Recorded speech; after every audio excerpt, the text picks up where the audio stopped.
După 3 ani. Uite ce linge. Bravo, iubire. Fai de cameră. Hai la tata, vrei? Să vezi tu acum, de câte ori o să intre în casă, Direct.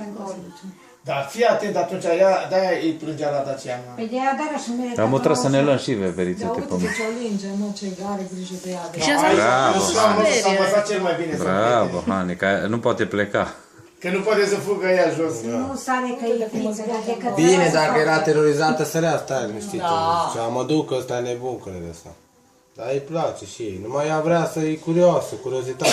Ea e prea Așa posesivă, e rozătoare, prea e prea... Cine? insistentă. Și eu tu.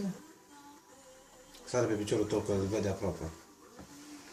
Încet, iubire, dacă e mică, încet. Nu vine să cred cum stă, mă, veveriță. Ai văzut ușor ridica piciorul să nu incomodeze. S-a scărfinat. Păzește-o, Hani. Ar fi ceva să urce. Să urcă pe el?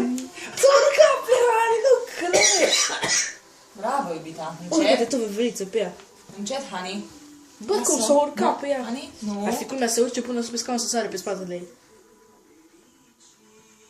Oare ce vorbesc eu? Cum să uite, să mă, să înțeleg. nu o calce, să nu se pune pe ea, mă. Uite, când îi contorează coada, atunci e periculos. Ea, că nu-i nici place la coada.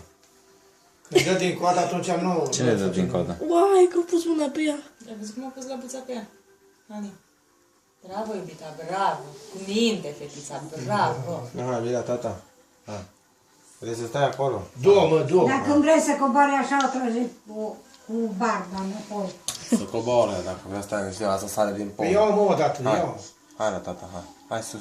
Cred că sare Hani la nasul tău dacă e... Ani, a meu, nu e a tău. Stai ca luneci, prost. Nu iau, Hai, iau, gata și tu. Nu vreau. Încet, Hani. hai. Hai la tata. Lasă-o, Hani, că pleacă la culcare. Hai la tata, hai. Lasă-o tu. Nu s-a ocupat de Dio.